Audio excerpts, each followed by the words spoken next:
Hi, my name is Lisa Ann Harmon. I'm a senior sales director with Mary Kay Cosmetics. I've been a part of this amazing company for 33 years. Privileged to have led my unit to be $1 million unit 3 times.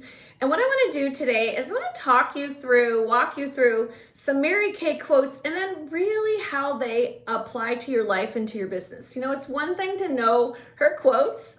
It's another thing to really understand what they mean for your life, what they mean for your business. So that's what we're going to talk about today. If you want to grab a piece of paper, you might want to jot some of these quotes down. Okay, so I'm going to start with the quote years ago that first time I heard it, I thought, oh, I don't believe that. But it goes like this. If you want anything badly enough, you have to be, you can have anything you want in the world if you want it badly enough and you're willing to pay the price. Now, my initial thought was, I don't want to sacrifice my children. I don't want to sacrifice my marriage. Well, that's obviously not what Mary Kay Ash meant. I had to kind of work through it in my head. And but what it does mean, paying the price. What is paying the price? Well, for me, paying the price has looked like discipline of getting up every day, getting dressed, putting my makeup on, getting to work. Paying the price has meant doing my 6 most important things to-do list before I go to bed, because if I don't, then I'm super not very organized the next day. Paying the price has meant making choices. Like, I remember when my kids were little and it was like a beautiful day outside. It was 90 degrees and it was my committed phone time, and my husband took the girls off to get ice cream. And I stayed home because I had committed my phone time that I was going to be on the phone. Paying the price is making a decision and sticking with the decision regardless of where it is. So I really, truly do believe you can have anything you want in the world if you want it badly enough and you're willing to pay the price. And I guess my question to you is, what price are you willing to pay to go after what it is that you want?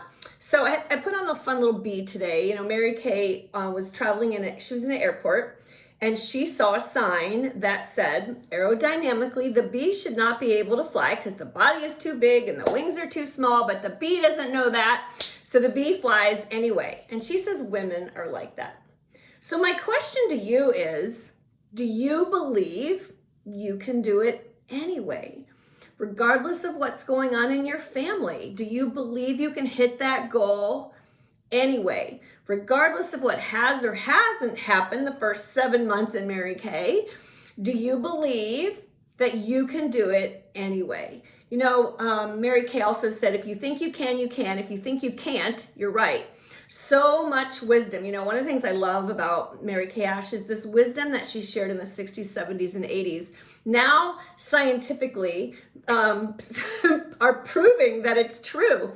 Your thoughts are really key in what you do. So right now, if you were thinking about getting on the phone and scheduling appointments, and you want to book, let's say you want to book 3 parties for Kit and Commit, do you think you can? Or do you think that those people are not going to respond positively or even answer the phone?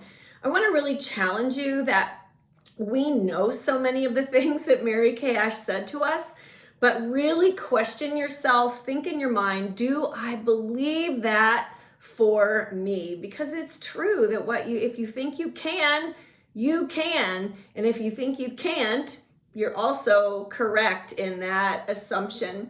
Every achievement, big or small, begins in your mind.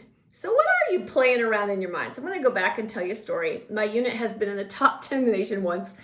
And that year, all year long, I envisioned that I would be called in the top 10, and that it's not about me, and that I could see myself looking up, praising God, and then looking at my unit and pointing at my unit, and you did this, you did this, you did this. And it was something I played literally every day in my mind. And I want you to know, I actually had that experience happen. We were number 7 in the nation, I believe.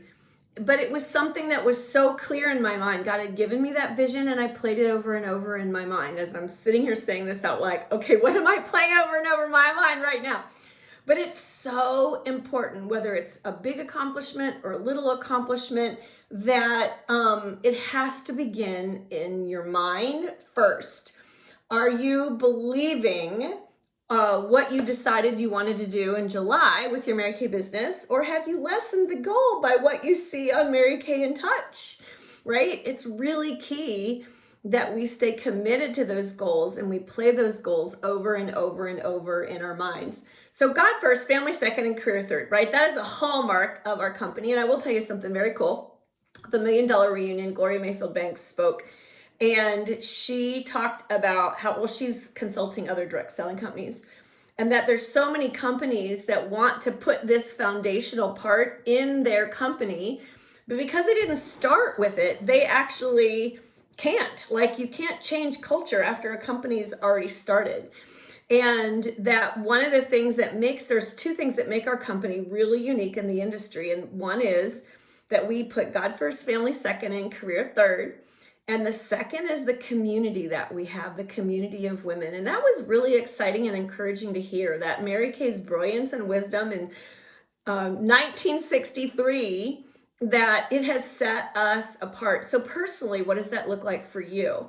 Do you have a time every day where you pray about your business, where you spend time with the Lord? Do you prioritize your family and then your business? And sometimes doing your business is prioritizing your family, right? Those ice cream things, Sunday evenings that I missed, was prioritizing my family, because I paid for almost all of both of my girls' college educations, because that was our family goal.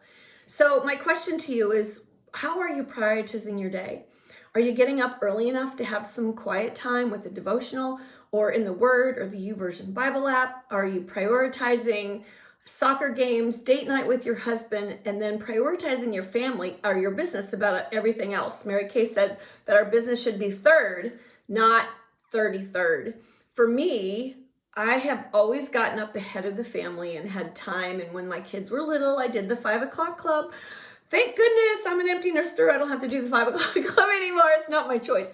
But I did during that season, because it was really important to have that connection with our Lord and Savior, to have that prayer time, to ask him what he's asking of me for that day, and be able to prioritize my day around that. So I hope that you're taking the time to do that. Mary Kay said that there's 3 types of people in the world: those who make things happen, those who watch things happen, and those who wonder what happened. So, have you heard of Kit and Commit? Book 8 parties to hold 5 in a 2-week time period. This was launched end of November. And I did the first round. I'm in the middle of the second round. That's my little sign to myself to get it done. And regardless of where you are on the career path, have you set 2 weeks to book 8 parties and to hold 5. And I have to tell you, I've done a lot virtual. I have a large unit, and I made the decision anyway to do Kit and Commit in the first 2 weeks of December. And it changed the course of my business. My energy was back over some in-person appointments, my just belief in how this business operates. I heard National Sales Director Don Otten-Sweeney say that this is what's going to make a difference in our company. Yes, there's social media. Yes, that's a way to develop relationships, to say, but what's really going to impact our business is those in-person, those face-to-face appointments, whether it's Zoom or whether it's in person. And so, are you making things happen? Are you watching things happen? Or are you wondering what happened? Like, for example, with Kit and Commit, have you made that decision to book 8 parties and hold 5 in a 2-week time period? God does not ask for your ability. He asks for your availability. So when you think about all the major miracles in the Bible, these were not people that were gifted with the ability to part a sea or any of the amazing miracles that happen. They were available for the Lord to work through them. We have to be in a place, a genuine place of humbly coming before him and answering the call that he has on our life, whether that is to lead a $1 million unit, to be a red jacket or a national sales director, or to earn a Cadillac, whatever it is. There's a purpose that God has in that, the people's lives that you will impact along the way. And we cannot do it in our own ability. We cannot do it. But we can do it if we are available for him to work through us. What does that look like? Well, it's when you're in prayer and he gives you ideas of what to do that day. Or when you're driving down the road and you think of someone that, gosh, I've never asked her to hold a party. And so that's being available to his guidance. And so I would just challenge you that you want to be available to how he works through you. Picture everybody with a sign around their neck that says, make me feel important. I'm going to tell you a fun story. So when my kids were little, my daughter Lexi was a part of a soccer team, and she was a fullback, which means she was right in front of the goalie. So she was like the last line of defense before it got to the goalie. And there was this girl, Sam, who was in front of her. And let's just say that Sam was not a very nice girl. Sam was not a team player. Sam was out for herself on the field. And we were talking about it one day after a practice or a game. And I said, regardless of Sam's behavior, you need to treat her. And I didn't even get the whole sentence out. Now, mind you, she was like probably 12 or 13. She went, I know, only as a young teenage girl can roll her eyes. Picture everybody with a sign around their neck that says, make me feel important.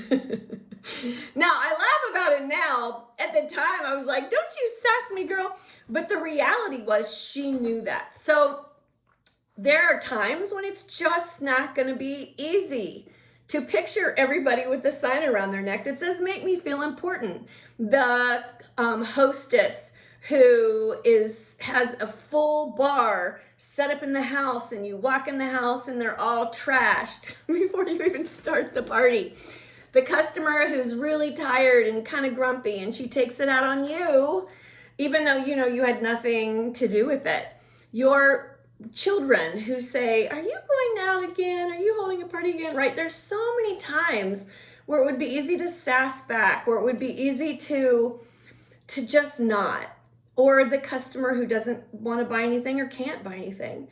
That if we can picture them with the sign that says, make me feel important, that person will always feel valued by you, will always feel valued. And it's part of our culture that we just really don't ever want to give up. I remember when we had been after the pandemic, and we had been predominantly not in person, virtually. And we had gone to seminar, and this woman was just, I guess, hadn't been in the company long enough to understand this was part of her culture. And she was sitting near us, and she was just downright rude. I mean, like really rude. Like, I don't think she ever heard some of Mary Kay's culture. And took everything within me to picture her with a sign around her neck that says, make me feel important, because I just really wanted to say something else to her. But again, I'm representing Mary Kay Ash. I'm representing you. I'm representing our company. And so I knew in that moment, I was also modeling for my unit members what that really looked like. Picture everybody with a sign around their neck that says, make me feel important. All right, so now I've been in Mary Kay 33 years. So some of you probably never heard this, but years ago when Mary Kay Ash was alive, we would go, who's a part of the Din Din Club? Do it now, do it now, do it now. And even like 10 and 20 years before me, they even marched around a room doing who's a part of the Din Din Club? Do it now, do it now, do it now. So why am I telling you that? We're not going to march around the room saying who's a part of the Din Din Club. But here's the thing, you guys. When you have that in your mind, do it now, do it now, do it now, instead of procrastinating, you pick up the phone and you call that really sharp woman that you thought of. When you have that in your mind, do it now, do it now, do it now, you get your recruiting packets put together. So when you talk to people or you meet somebody, you do it now, do it now, do it now. You go ahead and you get together your cute little things that you want to carry in your purse, so when you warm chatter, you've got everything together. Do it now is a really important mindset, because the people who don't procrastinate, who do it now, these are the people that are going to move forward in our business. Whether it's that do it now, like, so do you complete your 6 most important things to-do list before you go to bed? Even though it's 9:30 at night and you're really tired and you just want to drop, do you do it now anyway? Do you do it now anyway? This is a really important part. It's a key element of growing in this business beyond where you are. 6 most important things to do list. I've talked about that several times. I'm going to actually share with you. Now, Mary Kay actually heard this from, I want to say Andrew Carnegie was a part of the story, which I live in Pittsburgh. That's the correct way to say, it's not Carnegie, it's Carnegie. He's from here. But anyway, a company made significantly more money when somebody went in and taught all the executives how to make a 6 most important things to do list. The company profits went up significantly. That's the history of that. It's in her autobiography. And so how I teach consultants how to create their 6 most important list is like this: book, coach, sell, recruit, work with your team, everything else. I'll say it again: book, coach, sell, recruit, work with your team, everything else. That's the priority of how you put that on paper. And unless you've got 10 solid parties with hostesses and guest lists, booking is still going to be your number one thing. For a sales director, it's personal recruiting, unit recruiting, new people, key people, everybody else. Offspring, and then everybody else. New people are personal recruiting, unit recruiting, new people, key people, offspring, everything else. And I learned these from Sue Kirkpatrick. And when I learned to prioritize that way, I just got more done in my life and in my business. And I work less hours because I'm organized when I sit down to work. Okay, sandwich every bit of criticism between two healthy layers of praise. As a red jacket, as a director, as a national sales director, there are always going to be time when there's behavior that you are seeing that has to be corrected. So let's talk about it at a party. Somebody puts this great big racer stripe of blush on and it looks, woo! Girl, wipe that off, right? We're not going to say that. Wow, Nancy, that blush is really beautiful. I love it with your skin tone. Here's what I'm going to have you do. I'm going to have you take a cotton ball, go all the way around the edges. We're going to soften that, and it's really going to bring out your eyes, right? Now, that took a lot more effort to say that. It takes a whole lot more effort to say that, but we lift and evaluate this person. I was a very eager, ambitious, overly eager person when I was being coached by my national sales director, Sue Kirkpatrick. And I knew that there were times where I was just out there on a limb, and she had to really coach me in a way that valued me. I love and appreciate how eager you are to get things done. Here's what I'd love to see you do differently. I would love to see you behave a little differently in this situation. You're an amazing leader, and you're going to make a big difference in these people's lives, right? And so she encouraged me. She valued me. This is going to happen with your hostesses when a hostess says, I need to cancel, nobody's coming. Wow, I so appreciate you taking the time to put this appointment on your books. Could we go ahead and just brainstorm a list and just see?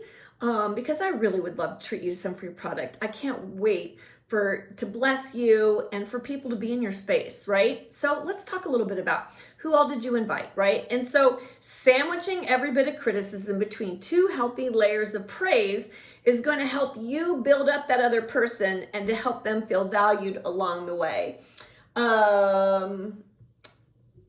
Okay, I think those are the things that I wanted to think of today. You know, hopefully you earned your little calendar last year that has Mary Kay Ash quotes in it. If not, I would challenge you to learn her quotes and then to really think about how this can make a difference in your life. And I'm going to share one with you that is today.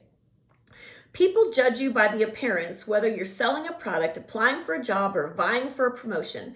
They appraise not only your grooming, but the air of confidence you project, which is a reflection of how you feel about yourself. There is certainly more to a person than appearance, but you still get only one chance to make a good first impression. So as you think about that, you know, when I started Mary Kay Cosmetics, we wore a 2-piece suit, high heels and pantyhose, and I wore it literally everywhere. Our culture's gotten really lax, but I'm going to challenge you. Make sure that you have your face on, your hair done. If you're at a soccer game, you're obviously not going to wear pantyhose and high heels. Probably don't even own pantyhose. But I am going to challenge you to be the sharpest dressed woman there. When you're at a Mary Kay event and you're walking across stage at career conference as a red jacket or a director, I'm going to challenge you to do what Mary Kay Ash asked, to dress like a lady and wear a dress or a skirt. I'm going to ask you to think about having a gentle expression on your face all the time, a gentle smile on your face all the time, so that we attract people and we continue to be the sharpest, most professional, direct selling company there is out there. So I just want to remind you, if you think you can, you can. If you think you can't, you're right. Let's be women today who think that we can, that we dream big, and we do the actions to get there. All right, love you. Have a great day.